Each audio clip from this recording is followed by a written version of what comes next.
Yeah, my name's Neil McLoughlin.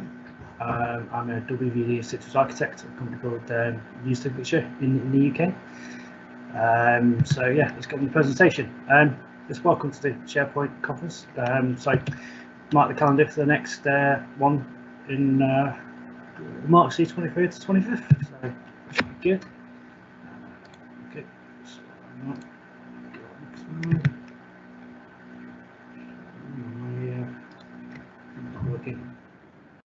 So yeah, thanks to all the general sponsors for this event. Obviously this event could be part of without sponsors, so thank you to all your sponsors out there. It's very good of you to do this, and I hope we raise a lot of money doing this marathon. So we've got a raffle coming up.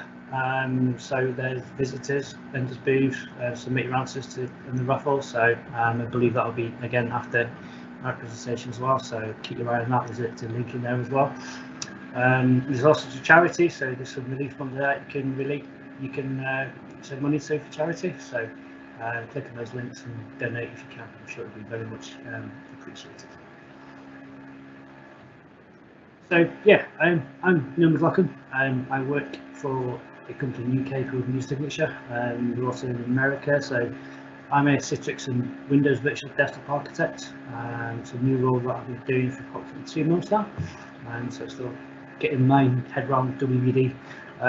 I've come from a very strong Citrix background, and so I'm finding WVD quite interesting as a comparison to Citrix. So I just thought I'd put the slide together to sort of share my opinions on the product, and because I know there's a lot of conversations out there around people who are saying, well, which is better. So hopefully this presentation will help you answer those questions. I'm also a Citrix technology advocate. I was awarded that for the first year by Citrix, so that's new to me as well. So I'm very proud of that achievement. Similar to stuff that I've been doing here, sort of been giving presentations, sharing my passion for Citrix with the community. I run a blog site called virtualmac.co.uk. I've been running that for a while. I also have started to set up a WVD community because when I first started to look into WVD, there's a lot of information in a lot of different places. So I've basically started to bring all that information together. So I've started a weekly podcast. I've been going to the next slide actually. I've started a weekly podcast. I've got a website that I put up, also a YouTube channel, and we've also got a Slack channel as well. So if you're interested in WVD, head over to that Slack channel. We've got a lot of people in there. Last count, there's 170 people in there. It's quite active. We've got Microsoft people in there as well, so responding to your questions. So it's been really good. I also publish a weekly newsletter as well every week, every Sunday, which summarises the WVD news. So I didn't realise there's so much going on with WVD until I started doing that. So if you're interested in WVD, check that out. So there's a joke that's been around for a long time in the Citrix world: is this the year of VDI? Those people who've done VDI know that every year everyone says, especially Brian Madden, this is the year of VDI. I've been doing VDI personally probably for about 5 years in depth, and every year has been the year of VDI. So is 2020 a year of Windows Virtual Desktop? It's been getting a lot of press due to COVID-19. It's certainly gained popularity. Microsoft has seen a huge increase in requirements and needs, and done a lot of sort of speedy proof of concept and deployment stuff. So we'll see. It's certainly proving more popular than anybody could have thought of. That's I'm pretty sure of that. So disclaimer: this is not a WVD is better than Citrix, WVD is better than that, Citrix is better than this, blah blah blah blah blah. My job as a consultant and architect, and you should always choose the best needs to fit the customer. So no solution is better than any other solution. Each solution has their own pluses and minuses. Each solution has their own advantages over something in certain areas, but you have to design what's best for the customer and their particular requirements. So I'll never say certain product's better than that, because never is. There's always something which one solution is better, if that makes sense. So desktop as a service.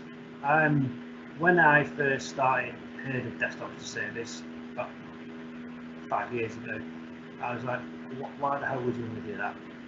We spent years and years and years getting the UGA right, getting the performance right, so the desktops perform as good as a physical desktop before it's a month.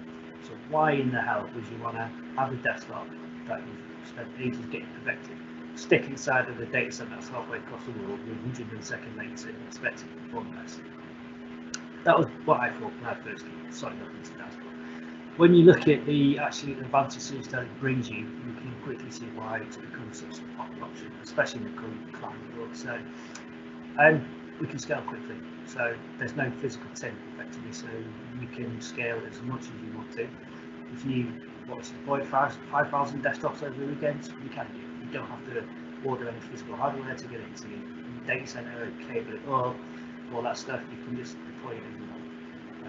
Obviously, there's no capex, potential cost savings as well. And also you can spec your workloads exactly you want them. So you can have some of your own GPUs, you can have as much memory as you want, you can have any type of processors, IOPS, throughput, etc. And you can swap those out as much as you want to. So if one day you want to trial a mega fast CPU, the next day you can swap out to cheaper ones to suit for you. So you've got the capability to tune your desktops to speed, performance, and cost exactly how you want them. Obviously, everything's looked after for you from a infrastructure perspective, so you don't have to worry too much to Microsoft run the service for you. Citrix Cloud, Citrix run the service for you, so you can focus on what you need to focus on, building your desktops, getting the images right, all that kind of stuff. And one thing which I think is also mega important as well is you can now, because all the data centers that the likes of Google, AWS, Azure have, you can put your desktops close to your users. So rather than having to have desktops in your data center, which is accessed by users all over the world potentially, if you've got users in India, you can use the Indian data center, Indian AWS or Azure or Google data center to have that close millisecond ping response time latency to your users, so provide a better experience for your users without having to have multiple data centers across the world. So Rory Manahan did a survey around how people were accessing their desktops. I would expect a lot of these figures to change recently, so this was pre-COVID-19. And there was also a survey done by Video Like a Pro, where they basically said the figures were, regarding the desktop service, 13% of users were using some form, 41% were investigating, which I found quite high really. I wasn't expecting that much, and 26% not sure, 20% not interested. So these figures were taken before COVID-19. The next survey, which is due quite soon, I would expect these to change massively, because COVID-19 has really forced people's hands when it comes to remote access desktop solutions. A lot of workplaces have had to accelerate their proof of concepts. They've had to generate things on the fly very quickly. I've heard of multiple instances where people have been like, we need thousands of desktops spinning up right now. I was speaking to Tom Hayden from Microsoft, and he said to me one instance where a customer came to them on Friday. They said we need 6,000 desktops in the cloud running by Monday morning. It's a big company, and they delivered. So that's the power that we can give to you. So you can turn around and say, I want 5,000 desktops on Friday, Monday morning, you've got 5,000 users logging on using the desktop. So if you imagine in a non-DAS world where, okay, I'm going to ring up Dell or something, please can you deliver 5,000 desktops, deliver them onto people's desks, get them cabled up, install the OS, blah, blah, blah, blah. It's months worth of work, so they literally turn months worth of work into days, effectively. So the speed deployment is just crazy. So desktop as service can help you do that. So Citrix and WVD both can do that for you. So COVID-19 obviously a big topic at the moment. So this is the world before and after COVID-19. So obviously before you had an office full of desktop PCs, lots of people running around. These days, obviously working from home has been the norm. So personally, I think it will continue to be the norm, and I certainly expect at least 50% of people to remain at home I've seen a few figures and articles saying pretty much that people have seen the advantages of home working, companies have seen the advantages of home working, the technology has kind of proven itself. I was chatting to a colleague last week and we were saying, can you imagine if we weren't where we were today from a technology point of view, COVID-19 happened? Can you imagine if we'd all had to rely on sort of VPN solutions? Because obviously, anyone who knows the VPN solution, when you start putting a lot of users on a VPN solution, it starts to creep. So desktop as a service is really starting to shine. I'm hoping it will be even more popular in the future. So why WVD? The biggest thing we see from customers is there's no subscription cost to it. So as long as you've got an Office 365 license, you are licensed to WVD. If you contact Citrix and say I want to use Citrix Cloud, you're at a 25 user minimum requirement and you're locked in for 12 months. I'm not sure about VMware, but I'm assuming they have a similar subscription service, so you don't have any commitment buying, so you can spin up as much or little as you want, and the only cost that you're going to have to pay for is your infrastructure cost that you incur. So obviously, so the quite licenses, you've got all your Microsoft 365, 365, etc. So I think most companies out there have got those, at least one. So even if you use the basic Office 365 subscription, you're licensed to WVD. So the architecture is very simple. So from a customer side, you just need your clients. So you can run WVD in a HTML5 browser. You can run it in an Android client. You can run it on Mac OS. You can run it on Windows desktop. You can run it from literally any device. A guy tweeted out the other day that he ran it from his fridge. If you've got a Tesla, anything with a browser, you can run WVD on. Same applies for Citrix Cloud as well. So then you have a section which Microsoft manage for you. So they manage the sort of backend services, so the web access to the diagnostic gateway, broker, all the SQL stuff. That's all managed for you by Microsoft. So you don't have to do anything for that. So you've got a customer manage yourself. So one requirement which you do need to have, Azure Active Directory in place. So you also need to have Azure Active Directory syncing with either a physical domain controller on-prem, or you can have a virtual domain controller in Azure, or you can use Azure Active Directory domain services. So essentially your host pools need to be added. So the reason for that is because your host pools need to be added to the physical domain. Whether Microsoft will fix that in the future, I don't know. If they wanted to make it a sort of pure Azure AD service, that would be nice. So I'm not sure whether that's coming.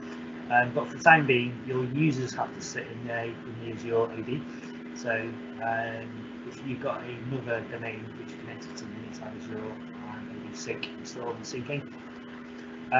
So obviously your applications which you install on the VMs, Active Directory which you just mentioned, and most people deploy a FS Logic profile file server in there. So I'll cover FS Logics a bit later. On where it is, but it's basically profile management. And essentially that is the solution. To me, it's quite simple. I like simplicity. Anyone who's worked with me knows that for me, when I walk into a customer, if I see a complicated architect diagram, I hate it. It's 9 times out of 10 there's no need for it. So simplicity is definitely the way forward in my head. So Citrix Cloud, that's a similar kind of architecture. So you get the Citrix Cloud infrastructure components managed for you. So Citrix Cloud is a bit more complicated than WVD, but it's obviously a lot more powerful and scalable. Again, which we'll cover later. So Citrix manage all that for you from the back end. You just manage the customer bits, and again, Active Directory, your desktop VDAs, your hypervisors, your Citrix gateway, and stuff if you use those. So deploying a desktop, for example, is super simple in WVD. So it's all scripted, so you can do this if you want to sort of structure code, which we're seeing more and more. So to add a desktop into a host pool, you basically supply it with some basic information, just as you would do with a normal VM. So there are separate templates that you can get for that, or very recently enabled you to do this straight from the portal, which is a nice feature. So I can go into that a bit more detail later if I get time. So again, as I just mentioned, it's very simple to deploy. Just a few PowerShell scripts to run. And recently, they released in March, the 30th of March, Microsoft released what they call the Spring Update. So they're treating WVD as they do with all the other products. They do updates. So what they call the fall release was the very first version 1 of WVD, and they're calling version 2 the Spring release. So that's currently public preview. It's going to be released imminently, so we're hoping in June. So what does that bring to you? So it means WVD is now a fully ARM service, so Azure Manager service, so it can easily integrate with all the other Azure services, which I think is one of the stronger benefits of WVD, because you can so easily plug into the Azure stuff. So you can plug into Azure Analytics, you can plug into the monitoring, security updates. It's very powerful when you look at the big picture. We can publish to AD groups, so you can add users to an AD group, and then you can publish that AD group to desktop. So it makes it easier to deploy desktop. So if you've got new users coming into your department, you can just add them to a group, and they'll automatically get access to the desktop pool, which is nice. And we've got RBAC role integration, so you can assign certain roles in WVD. That would, so you can get your help desk users, for example, so they don't need to follow up into the service. Full Azure portal integration. So version 1 was pretty much all managed by PowerShell. There were a few third-party scripts which were deployed. I'll cover those later. So, but yeah, mainly it was managed by PowerShell, which just if you're not comfortable with PowerShell, it's a bit cumbersome.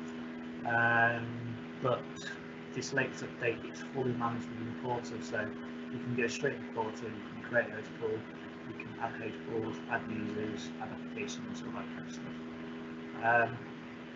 Scale out capability, so this is, to me, it's going to be huge. So later that's the hoping for the end of this year. They're a bit cagey on dates at the moment. So at the moment with the Spring Update, they will enable you to easily add new servers to the host pool manually. And what they're releasing towards the end of the year is the ability to auto scale based on user metrics. So you can, for example, turn around and say, if my CPU goes over 95%, then I want you to automatically go and build me another server and automatically add that support to make it available for users. The same for the downscale, so you can say I only want X amount of hosts available, and then you'll gradually auto scale up again based on user demand. Now, I've seen the speed that hosts can add into WVD pools, and it's literally, there's a guy called Marcel Murray in the demo where he added like 1,000 host pools in 1 hour, so its scaling is seriously quick. So that'd be good to see that. So yeah, I'm very excited about that. So it's going to be good. WVD monitoring, so we can plug directly to Log Analytics. So obviously Log Analytics, you can do your own queries. So there's unlimited possibilities you can do with that. So you can create your own Power BI dashboards or your own monitoring systems, stuff like that. So that's going to be big. Service metadata storage location. So at the moment, it's only East US, I think it is. So public preview, that's number 5 location, but eventually I think they're looking to have the metadata storage located in all environments throughout the regions. So if you've got any sort of financial responsibilities that you need to have all your data kept in one region, then that's coming as well. And full PowerShell support, so they used to have a separate set of PowerShell commandlets and a separate PowerShell module, but I think now with the new update, they're giving you straight sort of Azure AZ commandlets to use for WVD, so it's going to be much easier to manage that by PowerShell. So yeah, that's the Spring update. So that's coming hopefully towards the end of June, I've been told. So yeah, just go on that. So what's coming? Location choice I've just discussed. WVD deployment for the user reports I've just discussed. Teams. At the moment, WVD does not support Teams. It will work. I've used it. We've had users using it, but because there's no optimization or redirection in there, it happens to CPU. So normally when a VM is using CPU for Teams, I've seen it like 45% CPU usage and stuff, but it's not 100% great experience, but it works. So in June, Microsoft are releasing Teams support. So I don't know exactly what that looks like. I know they're using the WebRTC protocol for Teams calling between clients. So whether they're doing complete offload and stuff, I'm not quite sure yet. So it'd be good to do that. What I have seen a lot of customers using is using their WVD desktop for normal use, and then just using their session host client address and desktop for Teams. So that works. We know Agile as well are releasing their new capability for running Teams within their Agile client. So you can run the Teams within your Agile client natively, and then just use your WVD desktop stuff. So you don't have to run. So you don't have to run Teams inside the desktop. So that saves a lot of resources. As just mentioned as well, so scale. So WVD auto scaling coming. So that's going to be good. So then client connection option. So obviously Citrix. Most people know that Citrix works in its app, so that's where it connects Citrix from. Again, feature-wise, pretty much the same. So both of them can connect both clients, Android, Mac OS clients, etc. So obviously Citrix will probably have more customizable features, but in regards to launching new applications from certain clients, they're both on par with each other. Thin clients, obviously Citrix has been around for a while and uses the ICA protocol, so every thin client out there will support Citrix. WVD is still quite a new technology. It's only released last year, so Agile are massively pushing WVD, and so they natively support it. There's also Tenzig as well. They support WVD natively, so I'm sure more and more people will adapt to it. But for now, if you are using a thin client, just make sure it's compatible with WVD. Profile management. So WVD uses a product called FSLogix. So FSLogix basically used to be an independent product, and it was bought by Microsoft representing for WVD. So basically, FSLogix stores your profile as a container, so it sits on a VHD file in the network location. When you log on, it mounts that container as the VHD file, and then it uses redirections to basically redirect everything from your local OS to container, so it mounts it. So if the operating system is accessing users / blobs, the operating system thinks it's local, but it's actually accessing from your FSLogix profile. That solves a lot of problems which people have had previously, certainly in regards to sort of what we call modern applications. So certainly Outlook storing OST files, OneDrive, OneNote, Teams is another big culprit of loads of profiles and stuff. So FSLogix is probably a good option if you're using Citrix or WVD. So Citrix obviously have their own Citrix profile management, which is Citrix UPM. Starting to show its age now. I've seen a lot of Citrix customers migrate from UPM to FSLogix because it just works out of the box so much better. So if you are running VDI, be with it. WVD or Citrix, I highly recommend you take a look at FSLogix. So another biggie for me is OS deployment. So Windows Virtual Desktop OS deployment has so many options. So Microsoft recently released the Azure Image Builder, so it enables you to basically automate your image build process, conversion and stuff like that. you can hook that directly into WVD, which is really, really powerful. I did a blog post on that recently, so you can have a look at the WVD community website to look at that. We can deploy images straight from the Azure Image Gallery to WVD. So using Azure Image Builder, you can build your images and publish them to Azure Image Gallery, so they can be available in all the regions if you want them to. You can build your desktop via ARM templates if you want to. So one thing which I'm seeing more and more is, obviously we've had infrastructure to code in the past where you can deploy all your servers or your infrastructure by code.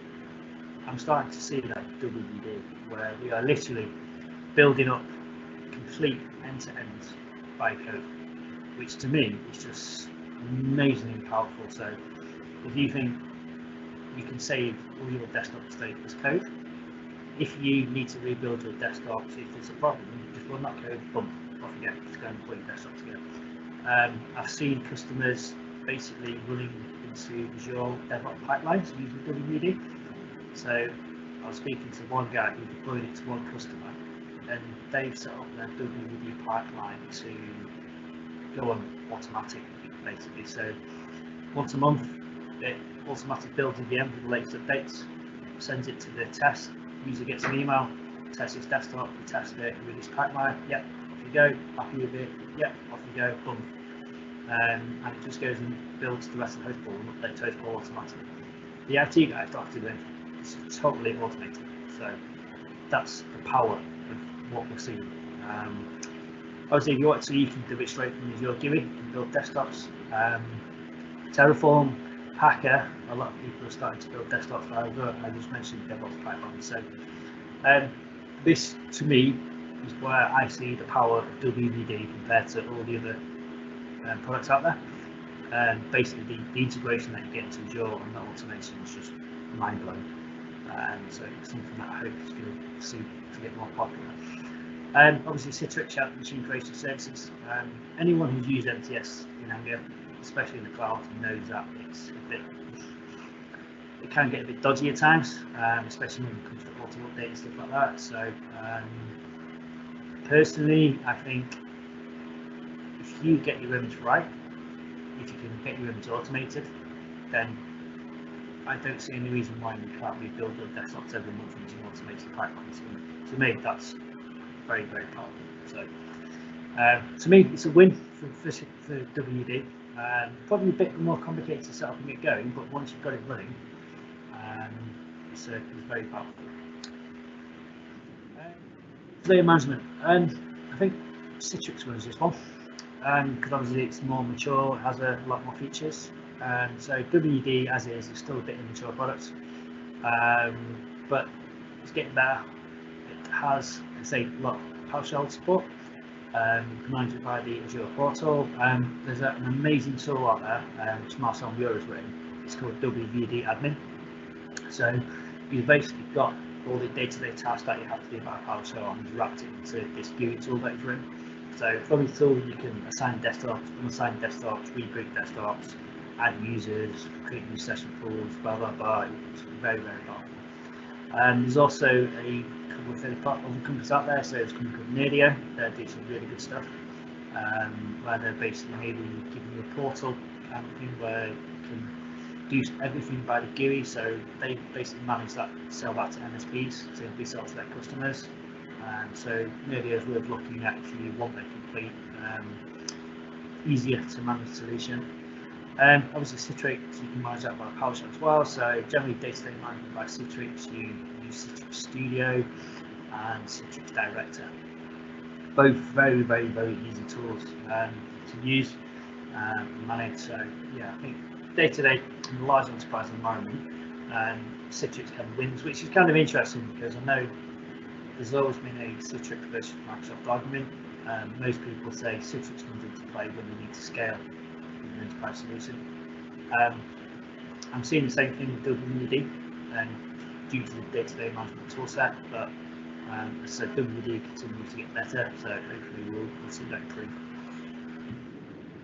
As I mentioned, WVD Admin, I'll put a link to there if anyone wants to check the link out. Yeah, that's the list that I just took off Marcel's website, so you can do lots of different stuff. So the stuff in that list is pretty much all you would ever need to do really on a day-to-day basis, and so it's a really good tool to use. Right, so yeah, so this is a screenshot of WVD Admin. So you basically use, it's a GUI tool, so you said you can view information, you can go and delete stuff, send messages to users, all the stuff that you normally do from a Citrix console really. So yeah, it's worth checking out. All you need to do to configure it is what you call service principal. So a service principal is a bit like a service account. So you basically set up a service principal and you give the service principal permissions to your WVD resources. Your reason, so WVD is not available in all regions. I know from speaking to the guys at Microsoft, the intention is to have it in all regions, which would be nice. So I can't remember off the top of my head exactly how many it is right now, but it's quite a few, but hopefully it will go to all regions. So Microsoft are taking WVD very seriously, and they want to become, as they say, a first-class visual citizen. So it'd be interesting to see how it grows. So obviously WVD Azure, so you need to pick what types of VMs. So I sort of mentioned this before, so you can tune your VMs exactly how you want them. Most people, when deploying, they go for the D series or the F series. D series I see most people use, which is okay performance, it's quite cheap. The F series, you can need a bit more power in your CPUs, and the NV series are GPU enabled. So if you want GPUs in there, you can pick those as well. So typical costings. So yeah, I just took that straight off the Microsoft website. So for a D8S with 32 gigs of RAM, you're talking about £118 a month, and just for the VM that is, obviously you've got network costs and storage costs on top of that. So on that, you could probably fit, I don't know, 10 users maybe if you're running full desktop sessions. So it's not too bad from a cost perspective. I think that's pretty reasonable. But obviously, if you're going to deploy, make sure you work out your costs in depth, because you can have quite a few surprises in there. And yeah, with a GPU, it can get quite expensive. I know just recently, I think after I did this slide, there's another option for, I think, AMD GPUs. There's a new series that have come out, and I know they're a lot cheaper. Because the problem I looked at the Teslas, they were quite high spec VMs, but I think now you can get like one of the GPUs on like a lower series VM, which works out to about £150 a month or something. So that's a good option if you need a bit more to deploy to your users. But I'll go into GPUs a bit more in depth in a bit. Teams. Teams has become hugely popular, obviously due to remote working. Teams has always been a bit of a nightmare for VDI. So if you read the official statement from Microsoft for team support for VDI, they will say use Citrix, because Citrix basically does Teams offloading, where it will offload all the GPU, audio, graphics, etc. to your local client rather than have it inside the VM itself. That is the feature which is coming to WVD eventually. So the problem with Teams is CPU utilization, and obviously bandwidth as well. So if you use a GPU in your VM, it helps with the Team stuff. So if you are using Teams at the moment and you want to use WVD now, I highly suggest you run GPU enabled VMs, because imagine if you've got 10 users logging onto a VM, one user starts using that VM and it's running Teams on the video conference call, and that's eating up 80% of the CPU. All it takes is 2 users to bring your VM to a halt. So be very careful when you're using Teams. Same applies to any graphic intensive applications, so especially sort of WebEx and stuff. So there's another link to a blog there, so they've done some really nice work on sort of statistics and stuff. So if you're interested in GPUs and Teams, I've looked at that link, quite good. Storage. So it's a bit of a nightmare. So obviously, these are the IOPS. So if you're using WVD and you're putting a lot of users onto your desktops, make sure you've got the IOPS on your VMs. Obviously, ensure you can spec as much storage as you want. Obviously, rule applies: the more storage you have, the more IOPS you get. So that's just a quick table showing the amount of IOPS. So if you do have IOPS intensive applications, just be careful, because I've seen those apps can get eaten quite quickly. So I did a deployment quite recently for a customer which had quite some intensive applications running.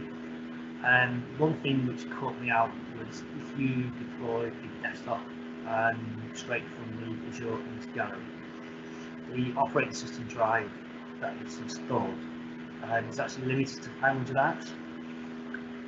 Now 500 apps may sound like a lot, it's probably as much as you would be on a shared disk, but when you start putting a lot of users onto that VM, and when they start doing lots of stuff, those apps get eaten quite quickly. So be careful, always do proof of concept, and monitor your metrics very carefully. So this are the stats which, so for example, if you go into the Microsoft website and say I want to use WVD, and they will tell you you can fit like 17 users on a D4S VM, for example, because Microsoft uses the algorithm of per CPU basis. So obviously the virtualization rule used to be, I know on-prem they say 12 users per core, that they say is the general rule.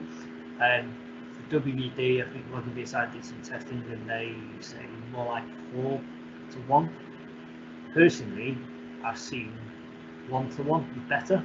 So I did some testing on a quite intensive set of users, and they had a D4S VM which had like 4 CPU and 16 gigs of RAM.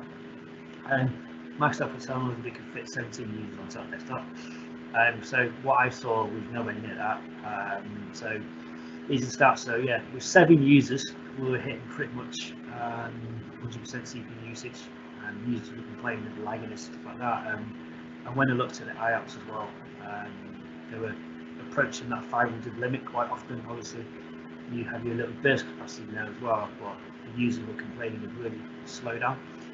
So yeah, watch out for your IOPS. So if you have an application which is intensive that you need to store on the VM, just make sure you create an extra data disk for that VM, for that application, and put that data disk on there. So obviously with the data disks, the more disk you have in slightly or whatever, you can get more IOPS out of that. So be careful of that when you're running applications, especially if they're IOPS intensive apps. Always do a proof of concept. I touched on the analysis stuff as well before. So as I said, you can enable analytics on your VMs straight from the Azure portal, which gives you lots of advanced statistics that you can look to track down issues and stuff like that. So disable the search service.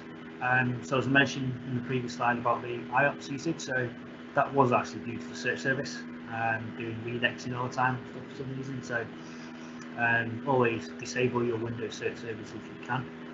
That's a very intensive application.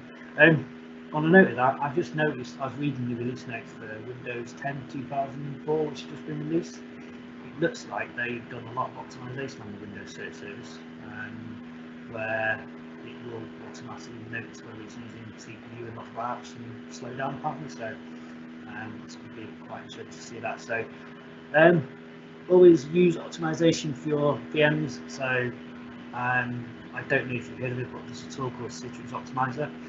VMware have a separate one where you can basically turn off all the stuff which you don't need in the virtual world, so like background defragmentation and all that kind of stuff. So have a look at that. It's worth doing to save a bit of performance and get a bit of high density onto your users. So it's all about the apps. We deploy desktops to run applications. That's what it comes down to. I mean, if you look at the big picture, why do you need an operating system? You need an operating system to access your data and run your applications. So one thing which I see time and time again is people doing these massive projects and they forget about the applications. It's always the applications is always the last thing you're looking to do, but the applications are the most important thing to do. So obviously you need to publish your applications in WVD and Citrix to make them available to their users. So Citrix probably wins it here. Obviously this is their bread and butter. It's what they've been doing for the past 15, 20 years. So with Citrix you get a bit more configuration, so you can configure to how you want to do it. Obviously this is just a screenshot that you get from WVD, which basically you basically publish the source, the path, display name, and the icon, and that's pretty much it. But with Citrix, obviously you get like working directories, app integration, tagging, zones, in-display applications too, all that kind of stuff.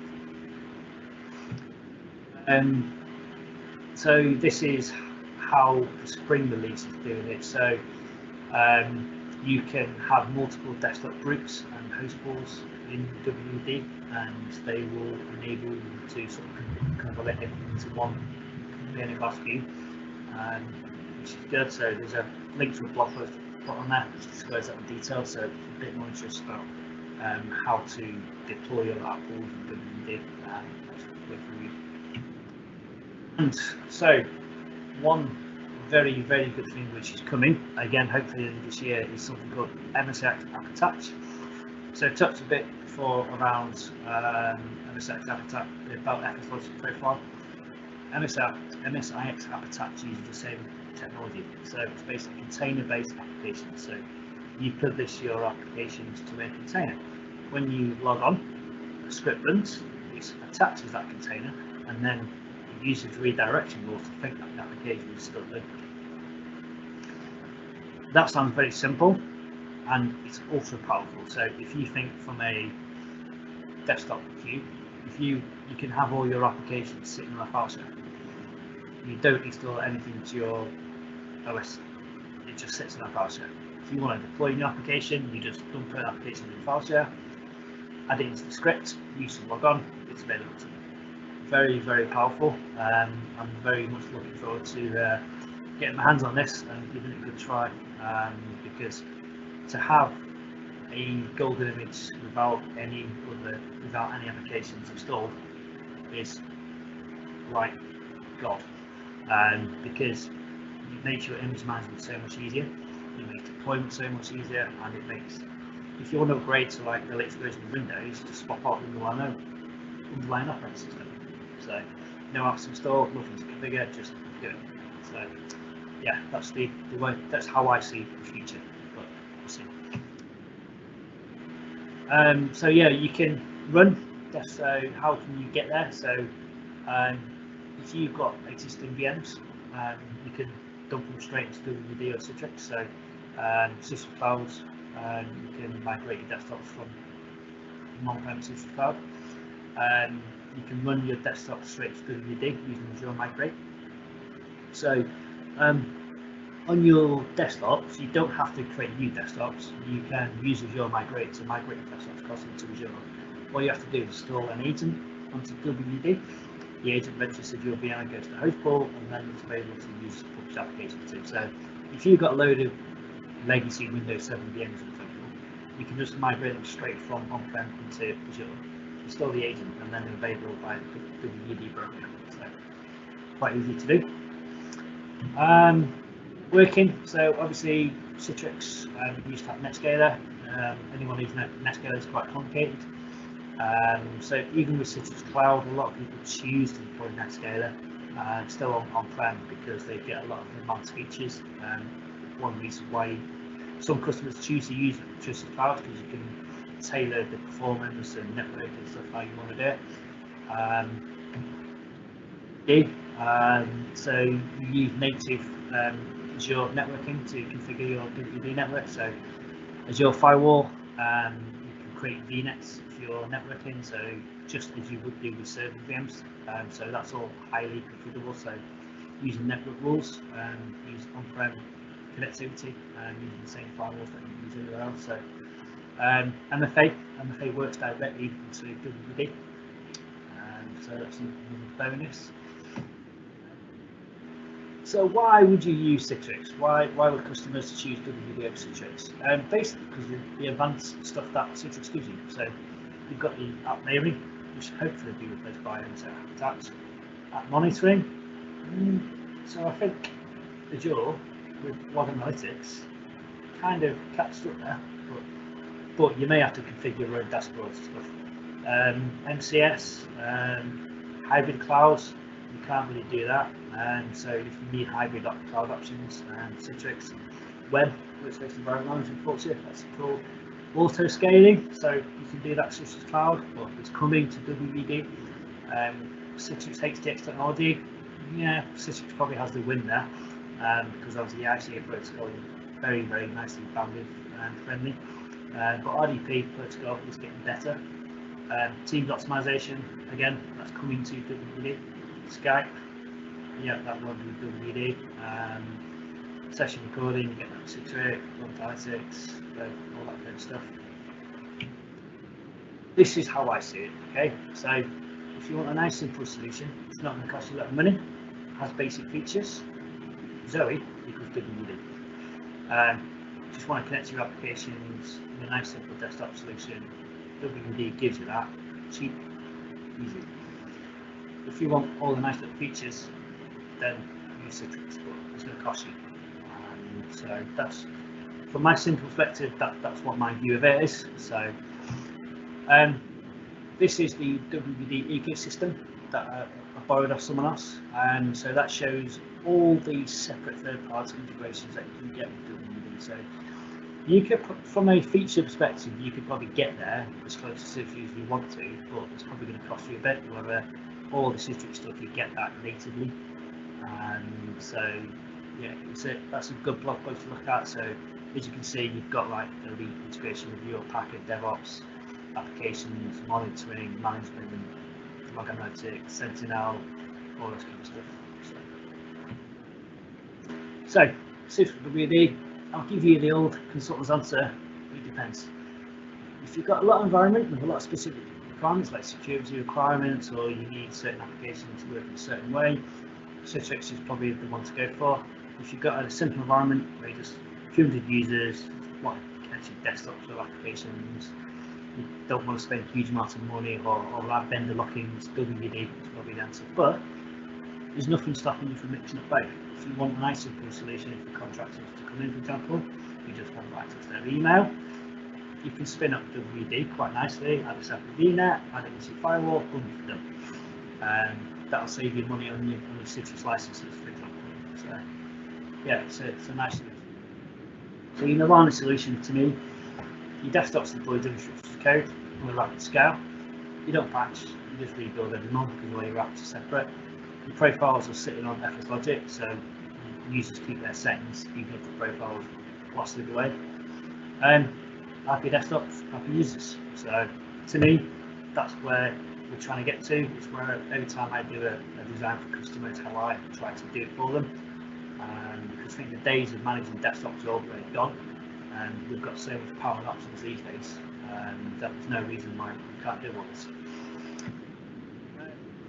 Another thing, get your VM sizing right. I see customers choose the cheapest option PMs, so do testing. I'll do this just an example of a YouTube video running on a Azure B1, and yeah, so obviously doing simple stuff is going to eat up the CPU and memory. Yeah, so cost perform, scale up or scale out. Dedicated VMs can be very expensive. Use multi-session desktops if you can, because they're a lot cheaper. Also, reserved desktops, they're only cheaper if you're running 24/7. A lot of people don't realise that, so work out your costings. Pay-as-you-go is still cheaper. So, all cloud providers, VMs from that use automated scripts. No one-size fits all. Think about your apps, architect redundancy, security, just as we did on the physical infrastructure. And there's some quick tips there, and resources there if you want to read about WVD and learn a bit more about that. So that's it.